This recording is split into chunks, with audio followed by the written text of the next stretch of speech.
Bonjour à tous, bienvenue à ce Facebook en direct dans lequel je vais vous parler de On va tous finir par l'attraper.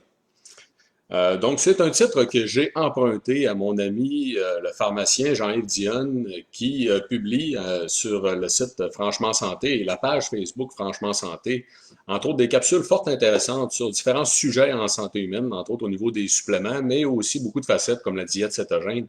Je vous invite en fait à visiter sa page Facebook, c'est fort intéressant. Donc, pourquoi est-ce qu'on parle qu'on va tous finir par l'attraper? C'est que pour la majorité des gens, c'est probablement le cas. Mais il faut savoir qu'on devrait se poser la question sur qu'est-ce qu'on peut faire, mettre toutes les chances de notre côté pour faire partie du 80% des gens qui vont avoir des symptômes soit bénins ou soit qui vont être complètement asymptomatiques. Donc, je vais parler aujourd'hui des raisons de ça et je vais vous faire part de ma réflexion à ce sujet-là.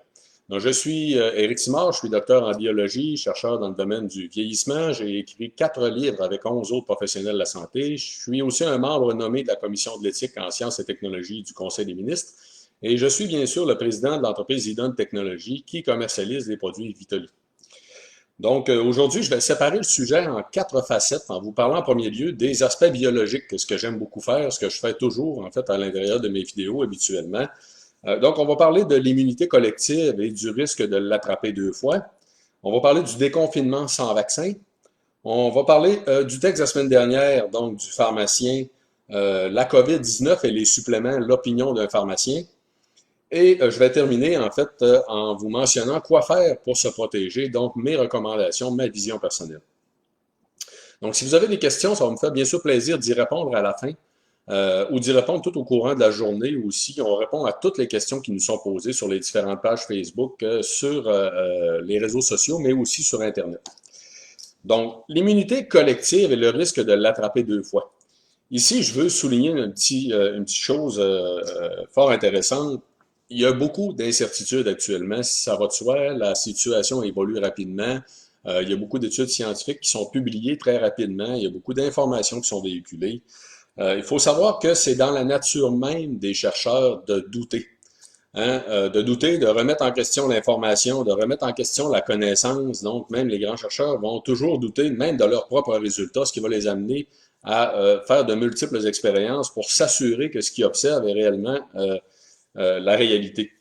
Donc, et il faut comprendre donc que souvent, il y a des journalistes qui vont questionner des scientifiques, vont trouver un angle pour lui faire dire que ben, il n'est pas certain que. Et là, ici, on en arrive à la question de l'immunité collective. Donc, on a fait dire à des scientifiques, on n'est pas certain qu'il sera possible de développer une immunité collective.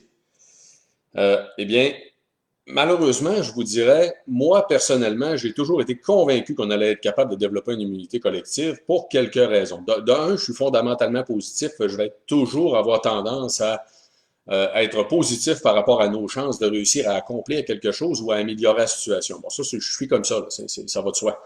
De l'autre côté, j'ai 2 grandes raisons. La première, en fait, c'est que si l'immunité collective n'était pas possible, pourquoi est-ce qu'on aurait un si grand nombre de gens asymptomatiques? Ici, juste pour vous donner une idée, là, il y a énormément d'études maintenant qui sont publiées qui démontrent qu'on a environ 50% de gens asymptomatiques. Quand on parle des gens asymptomatiques, donc c'est des études qui ont porté sur soit le fait de tester la présence du virus au niveau des voies respiratoires et se rendre compte qu'il y a des gens qui l'ont, même s'ils n'ont aucun symptôme, ou encore de vérifier la présence d'antigènes au niveau du sang et de se rendre compte donc que des gens l'ont eu, mais ils n'ont pas eu de symptômes.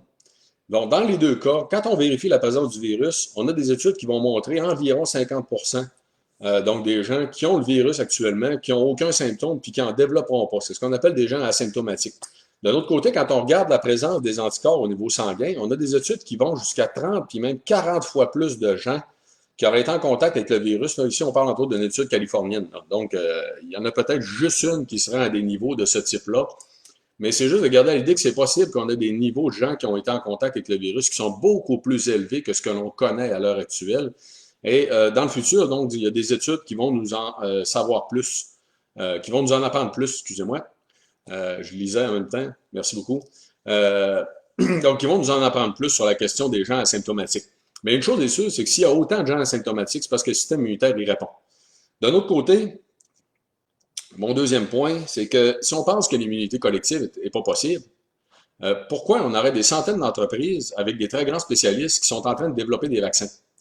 Puis même là-dedans, on a des entreprises, des groupes. On a un groupe en Angleterre qui a même amorcé la production des vaccins, même s'il n'est pas encore testé en études cliniques, parce qu'ils sont tellement confiants qu'il va être fonctionnel, qu'ils veulent le produire le plus rapidement possible, et on devrait avoir en fait ce vaccin-là au début de l'automne. On exclut probablement même l'Amérique du Nord, parce qu'il faut penser qu'il y a tellement de gens à vacciner que fort probablement, en fait, que ce vaccin-là ne soit pas disponible pour tout le monde. Et je vais y revenir tout à l'heure. C'est juste de garder à l'idée là, que si nos grands spécialistes pensaient qu'ils étaient certains d'être capables de développer donc un vaccin, ça veut dire qu'ils étaient très confiants qu'on était capable de développer une immunité collective. Parce que l'immunité collective, le vaccin, là, c'est une immunité collective artificielle. C'est qu'on va tout simplement provoquer la réponse du système immunitaire de façon artificielle au lieu que les gens se le propagent à travers la population. Mais principalement, c'est le même processus, là. Donc, faut savoir bien sûr qu'il y en a il y en a des virus qu'on ne peut pas développer de vaccin, comme par exemple le HIV. On ne peut pas développer de vaccin dû à sa façon d'infecter le système immunitaire. Parce que le HIV attaque directement des cellules du système immunitaire, donc ça complique beaucoup la chose. Mais bon, pour revenir à la question donc du SARS-CoV-2 qui va causer la COVID-19, il y a une étude qui vient de démontrer qu'on développe une immunité, non pas juste une immunité de base, mais une immunité très robuste. Puis là, je ne vais pas embarquer dans l'ensemble des détails techniques là, avec les CD4, des cellules du système immunitaire qui développent l'immunité, blablabla. Sachez tout simplement que l'étude vient de démontrer qu'on développe une immunité très forte contre le virus et en plus, on développe une immunité qui va tenir compte de plusieurs facettes du virus. Autrement dit, le système immunitaire y répond pas juste à une molécule, pas juste à une protéine, mais à plusieurs aspects du virus. Donc, ce que ça veut dire, c'est qu'il y a plusieurs voies possibles qui pourraient permettre un vaccin efficace, ce qui était une nouvelle extraordinaire, qui était fantastique, qui m'a amené justement à faire la vidéo d'aujourd'hui. C'est ce qui m'a amené à prendre la décision de vous expliquer ces éléments-là. Donc, sachez qu'actuellement, on est très confiant. Ce que l'étude a démontré, qui est fort intéressant aussi, c'est les facettes d'immunité croisée. Pour la majorité d'entre vous, probablement que ça vous dit rien, c'est quoi l'immunité croisée? C'est pas comme quand on croise des fleurs ou des plantes, ou etc. C'est que le système immunitaire va, par occasion, reconnaître des choses qui ressemblent à autre chose avec lesquelles il a déjà été mis en contact. Ce qu'on appelle une immunité croisée. Dans le cas du coronavirus, il y en a 7 des coronavirus qui sont connus pour infecter l'humain. Puis là, retenez bien, sont connus pour infecter l'humain. OK? Parce qu'il y en a probablement plus que 7. Là, hein? Il y en a probablement d'autres qu'on n'a pas encore identifiés, qui ne causent pas suffisamment de problèmes pour attirer l'attention non plus. Dans les 7, il y en a 3 qui ont causé des problèmes graves parce qu'ils causaient de la mortalité, dont on se rappelle du SRAS, le MERS, la MERS, et aujourd'hui, donc, le SARS-CoV-2. Mais il y en a 4 autres qui causent des rhumes qui sont plutôt bénins, qui des fois vont dégénérer en pneumonie.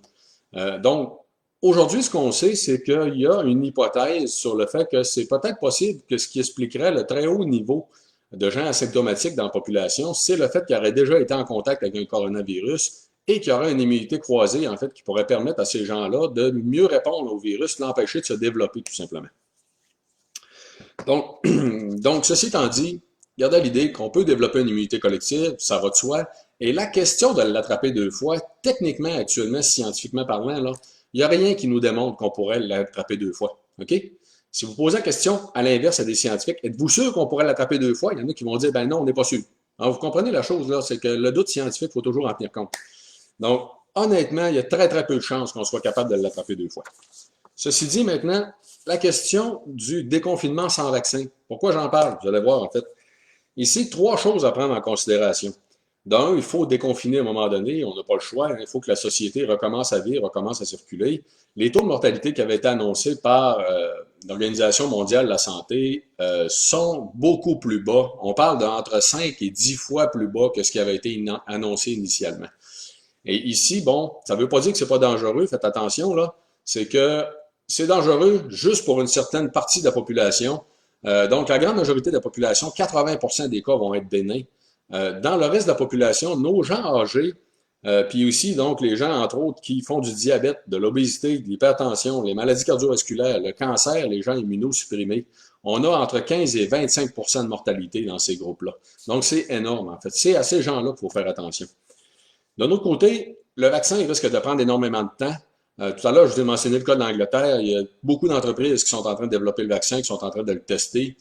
différents types de vaccins, différentes formes, mais il faut comprendre une chose, là, même si on avait une dizaine d'entreprises qui arrivaient sur le marché avec des vaccins, on va avoir quelque chose comme 1 milliard de personnes à vacciner. C'est impensable de penser qu'on va être en mesure de vacciner rapidement toute la population, de développer une immunité collective. Entre-temps, on va continuer à l'attraper. Donc, probablement que le vaccin, on va le réserver à tous ces gens-là que je viens de mentionner qui sont à risque. Donc, c'est ça que la logique voudrait, en fait, c'est qu'on va protéger ces gens-là qui sont à risque de mourir. Le reste de la population, eux autres, il y en a beaucoup qui vont avoir le temps de l'attraper de toute façon. Et un troisième point à considérer qui est important sur le déconfinement sans vaccin, c'est que nos gens à risque actuellement, là, ils sont très à risque parce que le virus est très contagieux. OK? Le virus est très, très contagieux. C'est sûrement beaucoup plus contagieux que la grippe actuellement. Et on n'a pas la donnée, puis là, écoutez, ceci est mon hypothèse personnelle, là. On n'a pas la donnée exacte parce que malheureusement, on n'a pas les données exactes sur les quantités de gens qui sont asymptomatiques ou encore qui ont des symptômes bénins qui ne seront pas reportés. Donc, on ne sait pas exactement le niveau de contagion du virus, mais une chose est sûre, c'est qu'on sait que c'est très contagieux. Et là, à toutes les journées qui passent, toute la semaine, de semaine en semaine, on risque de contaminer des résidences pour personnes âgées, de contaminer des CHSLD, on risque de contaminer des hôpitaux, on risque de contaminer des lieux qui sont à risque, en fait, de faire mourir des gens. Donc, pour sauver ces gens-là, une des facettes est de réduire la contamination, la propagation, entre autres en faisant en sorte que le reste de la population l'attrape. Donc là, ici, retenez là, la question du déconfinement, c'est bien sûr pour recommencer à vivre. Il y a de multiples raisons qui sont prises en compte par la santé publique. Ça va de soi que c'est pas pour que les gens l'attrapent en tant que tel. C'est juste pour vous dire qu'il y a quand même une logique derrière à penser que qu'une des bonnes façons de réduire le risque pour nos gens âgés d'être éventuellement contaminés, c'est d'accélérer le processus pour éviter, réduire leur risque à tous les jours d'être contaminés. Parce que le jour où il y a plus de gens qui l'ont attrapé, qui ont été en contact avec le virus, on ne peut plus le donner, en fait, aux personnes âgées. On ne pourra plus le donner. Donc, donc, ceci étant dit, retenez aussi que ça va de soi qu'il faut absolument respecter les consignes de la santé publique. Les consignes de la santé publique, là, cachez-vous pas, moi je m'attends à ce qu'ils changent énormément les consignes au courant de l'été. Pourquoi? Parce qu'ils vont y aller graduellement en faisant extrêmement attention parce qu'ils ont peur tout simplement que le système de santé ne soit pas capable de répondre à la demande. Donc au fur et à mesure, moi vous savez, je l'ai dit au début, là, je suis très très positif. Au fur et à mesure qu'on va déconfiner, qu'on va se rendre compte finalement que probablement plus de gens qui ont été en contact avec le virus même que la quantité qu'on évalue à l'heure actuelle, on va se rendre compte probablement que la propagation n'augmente pas et on va se permettre donc de réduire en fait les mesures qui sont prises. Mais cette décision-là doit être prise par la santé publique. Donc faites-leur confiance en attendant, il faut respecter les recommandations de la santé publique. Maintenant, ça m'amène, donc, on peut quand même se demander qu'est-ce qu'on peut faire, mettre toutes les chances de notre côté. On a deux types de façons de réduire nos risques par rapport au virus. D'un côté, réduire nos risques de l'attraper par toutes les mesures de prévention physique, donc le masque, se laver les mains, la distanciation sociale, donc ça va de soi. Et de l'autre côté, en fait, on a toutes les mesures biologiques qu'on ne parle pas ou qu'on parle très peu. Vous avez probablement entendu parler dernièrement de la vitamine D. Je vais y revenir. Et ça m'amène à vous parler de l'article qui a été publié la semaine dernière, on a publié un article sur le blog de Vitali, écrit par un pharmacien, un article qui s'appelle La COVID-19, l'opinion d'un pharmacien. On a 4 pharmaciens maintenant qui collaborent au blog de Vitali pour donner de l'information de grande qualité sur différentes facettes de santé. Le pharmacien en question proposait la réflexion à dire justement, on devrait se pencher sur la question de l'immunité biologique, l'usage des suppléments pour la biologie, en fait, pour la réduction des risques, savoir qu'est-ce qui pourrait réellement être utile, outre la question de la vitamine D. Donc, il est allé voir dans la littérature, il a sorti l'information, en fait, qui pourrait être pertinente, qui nous permettent d'émettre, entre autres, certaines hypothèses ou qui nous permettent de présenter les données qui ont été recueillies sur différentes facettes de santé et le système immunitaire. Donc, je vais vous en reparler tout à l'heure, mais je vous invite à prendre connaissance donc de sa réflexion et de son article. C'est fort intéressant. Et vous le trouverez sur le blog de Vitali à www.vitali.ca.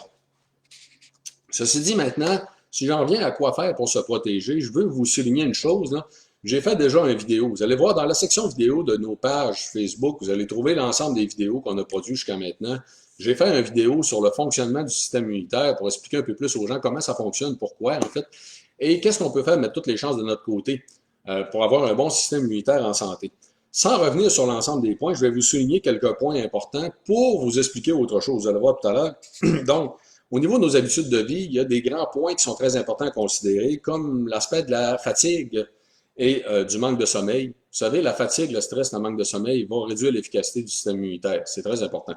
Donc, bien sûr, le stress, les pensées négatives et la dépression, la déprime, il faut y faire attention. Le tabac, ça va de soi, c'est la meilleure raison, hein, le meilleur moment actuellement pour arrêter de fumer. Le manque d'activité physique et la mauvaise alimentation. Donc, deux choses à considérer pour augmenter vos risques, vos chances, réduire les risques, augmenter vos chances, en fait, de faire partie du 80% des gens qui sont très faiblement à risque.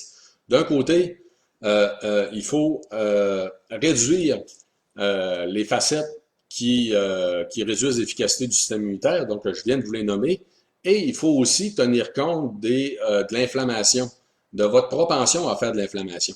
En fait, scientifiquement parlant, là, pourquoi actuellement il y a des gens qui sont plus à risque que les autres? Il y a deux grands phénomènes. D'un côté, il y a tout ce qui est relié à l'hypertension, en fait, puis à l'angiotensine, là, le ACE, le récepteur de l'angiotensine. C'est la raison, probablement, fort probablement, c'est la raison pour laquelle les hommes même sont plus à risque. On parle de 1,65. Autrement dit, on a un 65% d'hommes versus 35% de femmes dans les cas problématiques ou des cas très graves. Donc, les hommes sont plus à risque dû, entre autres, au récepteur d'angiotensine qui est plus présent en plus grande quantité. C'est probablement ce qui explique le cas des hommes, là, la différence entre les hommes et les femmes. Mais d'un autre côté, les autres facteurs, toutes les maladies cardiovasculaires, l'obésité, en fait, même les gens âgés, en fait, hein, c'est fort probablement l'impact de l'inflammation. Parce que quand le virus se développe, il va, chez les cas très graves, provoquer une inflammation démesurée, une réponse démesurée du système immunitaire. Et les poumons ne sont pas un organe qui peut s'enflammer. Un poumon, l'inflammation équivaut à de l'eau, à appeler de l'eau dans un tissu, appeler de l'eau dans les poumons, vous allez vous noyer. Donc, les poumons ne sont pas un organe qui peut nécessairement s'enflammer. Donc, il faut faire extrêmement attention aux situations d'inflammation. Ceci étant dit, les facettes qui peuvent augmenter l'inflammation, il y a entre autres, bien sûr, dans l'alimentation. Ici, je ne repasserai pas les facettes dans l'ensemble. On a un article aussi sur le blog de Vitoli qui porte sur l'arthrose, dans lequel j'ai décrit les facettes d'alimentation qui sont pro-inflammatoires et les facettes d'alimentation qui sont anti-inflammatoires. Écoutez, c'est extrêmement simple là, de s'en rappeler. Les facettes pro-inflammatoires, c'est toute la mauvaise alimentation. C'est aussi simple que ça. Et les facettes anti-inflammatoires, c'est entre autres les bons gras, beaucoup les bons gras, beaucoup ce qui va supporter le microbiote intestinal, donc les fibres dans l'alimentation et dans les bons gras, on inclut bien sûr les poissons gras qui vont contenir des oméga 3, donc la consommation d'oméga 3 entre autres. L'activité physique est une facette très importante aussi pour réduire les processus inflammatoires, donc ça peut beaucoup vous aider. Et en fait, sachez que les recommandations du pharmacien que je vous ai parlé tout à l'heure étaient en ligne avec les recommandations du docteur Gaétan Brouillard, pour ceux et celles qui le connaissiez. Là, c'est un médecin omnipraticien donc qui a fait beaucoup de formations en médecine intégrative et qui rapportait l'importance en fait de considérer la vitamine D, le zinc et le sélénium, entre autres. Donc, je vous invite à prendre connaissance de l'article du pharmacien, mais c'est entre autres les éléments qui sont rapportés. Dans l'article au-dessus du pharmacien, il parlait des deux plantes. Il parlait des plantes de la médecine traditionnelle chinoise qui pourraient avoir des effets antiviraux non spécifiques. Pourquoi spécifiquement la médecine traditionnelle chinoise dans la littérature scientifique? C'est très simple. C'est que, d'un, les Chinois sont plus d'1 milliard, donc ils sont capables d'accumuler des données scientifiques de façon très rapide. De deux, c'est qu'étant donné que la médecine traditionnelle chinoise là-bas est toujours en vigueur, est quand même très utilisée, durant le SARS-CoV-2, durant les infections et la COVID-19, la médecine traditionnelle chinoise a utilisé certaines plantes et ils ont répertorié ce qui a été utilisé avec les résultats. On va probablement en apprendre plus au cours des prochains mois, mais on a quand même des données préliminaires qui sont fort intéressantes. Et donc, je vous dirais que les deux plantes actuellement qui ont les effets antiviraux à large spectre, les mieux documentés, c'est sûrement l'échinacée et l'astragale. Et donc, c'est fort intéressant. En passant, faites très attention, comme je le mentionne tout le temps, malheureusement, dans les produits de santé naturels, il y a un peu n'importe quoi et il y a une grande variation dans la qualité des produits, y compris quand on parle de plantes spécifiques. Il faut faire attention, entre autres, à la standardisation pour être certain que ce qu'il y a dans la bouteille, c'est ce qui est écrit sur l'étiquette. Donc, ceci étant dit, je vais terminer, bien sûr, en vous parlant, vous rappelant juste une facette intéressante, en fait, et je vais vous parler des produits Vitoli. Vous savez, je suis en conflit d'intérêt pour les produits Vitoli. Je le dis ouvertement, il n'y a aucun problème. La raison pour laquelle on a développé les produits Vitoli, c'est justement de ramener des produits de santé naturelle de plus grande qualité, plus efficaces dans la pratique des professionnels de la santé. On offre de la formation aux médecins, aux pharmaciens, partout à la grandeur du Québec. Donc, ici, retenez, Vitali Immunité a été développé par moi-même avec 2 pharmaciens spécialisés dans le but de ramener, en fait, des produits plus efficaces dans le marché. Il contient à la fois la vitamine D, le zinc, l'échinacée, l'astragale et des antioxydants très puissants qui sont extraits de l'olive. Donc, c'est un produit vraiment très, très complet. C'est le produit sûrement le plus complet que vous allez trouver dans le marché. Mais malgré ça, moi, je vous conseillerais de compléter l'usage de Vitali Immunité par la consommation de noix, des noix mélangées qui contiennent entre autres des noix du Brésil pour vous assurer d'avoir un apport en sélénium. Parce que le sélénium dans l'alimentation, il y en a quand même très peu, mais les noix du Brésil sont tellement riches en sélénium que de manger quelques noix du Brésil à l'occasion va déjà vous amener un apport suffisant en sélénium. Donc, je pense que ça peut être vraiment fort utile. Fait que, en espérant que l'information vous a été justement utile, a été à propos, c'est toujours un plaisir de vous parler. Je vais bien sûr répondre à toutes les questions suite aux vidéos. Donc, je vais tout simplement arrêter l'enregistrement pour me permettre de répondre aux questions. Et je vais vous souhaiter bien sûr une bonne journée et à la prochaine.